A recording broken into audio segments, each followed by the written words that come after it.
जो selection post का जो रिजल्ट की वेट कर रहे थे बच्चे, लगातार वैकेंसी जो पोस्ट थी वो विड्रॉ हो रही है बाय यूजर डिपार्टमेंट। एसएससी ये कह रही है कि यूजर डिपार्टमेंट ने वैकेंसी वापस ले ली है, विड्रॉ करवा दी है। कौन कौन सी वैकेंसी है देखें। जो नॉर्दर्न रीजन में आपने कल परसों देखा था नोटिफिकेशन एसएससी का कि नेशनल क्राफ्ट म्यूजियम में पेंटर, गैलरी अटेंडेंट, ये लगभग 8 पोस्ट ये क्या थी, एसएससी ने वापस ले ली थी, मतलब यूजर डिपार्टमेंट ने वापस ले ली थी। और यहां पर जो बच्चे ये सोच रहे थे कि कहीं ना कहीं सिलेक्शन हो जाएगा, मार्क्स ठीक ठाक है उस पोस्ट, स्पेसिफिक पोस्ट के लिए, लेकिन वो वापस ले ली। उसके बाद दूसरा नोटिफिकेशन आता है वेस्टर्न रीजन का कि 73 पोस्ट, ये काफी ज्यादा है। 73 पोस्ट फेज 13 सिलेक्शन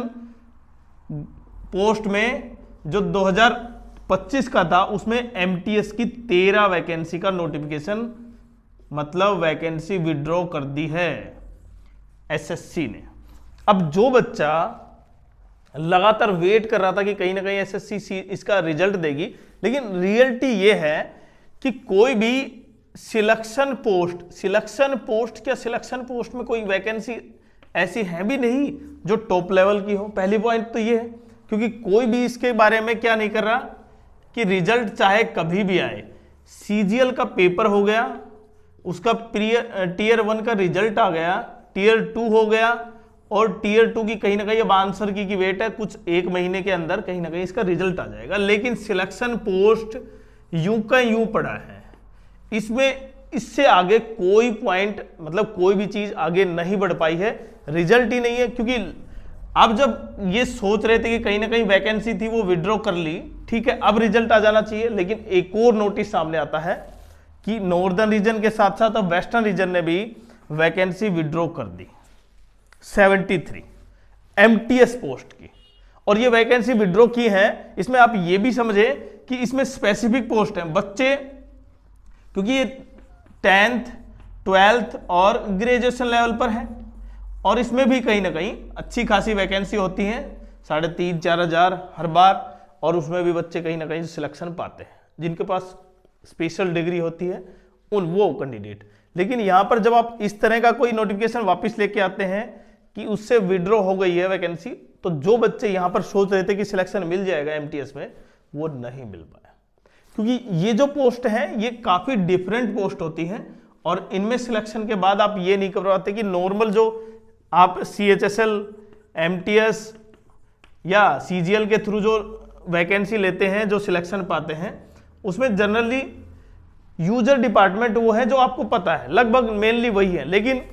इन ये जो वैकेंसी होती है, इसमें स्पेशल डिग्री के साथ साथ, स्पेशल क्वालिफिकेशन के साथ साथ कुछ आपसे एक्सपीरियंस भी मांग लिया जाता है, और इसके लिए बहुत कम कैंडिडेट होते हैं जो अप्लाई करते हैं, क्योंकि उनके पास क्या होती है, डिजायरेबल क्वालिफिकेशन नहीं हो पाती। और इसीलिए प्रत्येक कैंडिडेट अब सोच रहा था कि शायद सीजीएल में नहीं हुआ मेरा, सीएचएसएल का रिजल्ट नहीं आया, सीपीओ का रिजल्ट नहीं आया है, इसलिए सिलेक्शन पोस्ट ही, क्योंकि पेपर वहीं पर ठीक हुआ था, तो शायद नंबर आ जाए। क्योंकि ये भी पता है आपको 10th लेवल, 12th लेवल और ग्रेजुएशन लेवल, ग्रेजुएशन का लेवल काफ़ी हार्ड था, 10th का इजी पेपर था, इसलिए कट ऑफ ज़्यादा गई थी, ज़्यादा जाएगी, और 12th का मॉडरेट से हार्ड की तरफ था। लेकिन एक पॉइंट ये भी था, इजी के बावजूद भी तो 70 कैंडिडेट तो लगते हैं, यहाँ पर 73 वैकेंसी हैं, तो 73 वैकेंसी तो कैंडिडेट तो लगते हैं। अब वो वापस ले ली, तो ये एसएससी की लगातार, देखें यूजर डिपार्टमेंट, ऐसा आपने सुना था एसएससी सीजीएल में, और एसएससी सीजीएल में क्या था, ऑफिस सुपरिटेंडेंट की वैकेंसी कहीं ना कहीं वापस लेने की बात थी कि अब ऑफिस सुपरिटेंडेंट अब की बार नोटिफिकेशन डायरेक्ट रिक्रूटमेंट से नहीं भरे जाएंगे, लेकिन वो नहीं हो पाया। तो कहीं ना कहीं यूजर डिपार्टमेंट क्या यहां पर काम नहीं कर पा रहा, जिस तरह एसएससी सीजीएल में काम किया था कि सीजीएल में वैकेंसी को विड्रॉ करने की जो नोटिफिकेशन स्टार्ट हुए थे, बाद में फिर वो यूं क्यों रह गए, कोई नोटिफिकेशन, कोई वैकेंसी विड्रॉ नहीं की गई। लेकिन सिलेक्शन पोस्ट में लगातार देख पा रहे हैं कि वैकेंसी विड्रॉ हो रही है, या तो ये वैकेंसी पहले नहीं थी, तब नोटिफिकेशन आया, तभी कहीं ना कहीं यहां पर वैकेंट थी, तभी तो नोटिफिकेशन आया, लेकिन बाद में पता चलता है कि वो वैकेंसी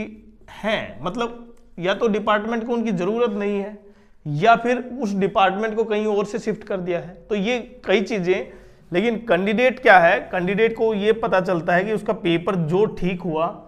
वही वैकेंसी वापस हो जाती है, और जो पेपर अच्छा नहीं हुआ वो सही की सही चलता है, जैसे सीजीएल। क्योंकि एसएससी के जो मेन पेपर की बात है वो CGL, CHSL, MTS, Delhi police, और दिल्ली पुलिस को आपको पता ही है किस तरह का पेपर हुआ है अब की बार। तो ये चीज सामने लगातार आ रही है। तो एसएससी को इस तरह का, ये भी यूजर डिपार्टमेंट, एसएससी की तो नहीं करे, यूजर डिपार्टमेंट को इस तरह का अगर नोटिफिकेशन है रियल में तो वास्तव में लास्ट तक होना चाहिए। टेंटेटिव वैकेंसी का अर्थ ये कतई नहीं होना चाहिए कि वैकेंसी बहुत ज्यादा कम हो जाए,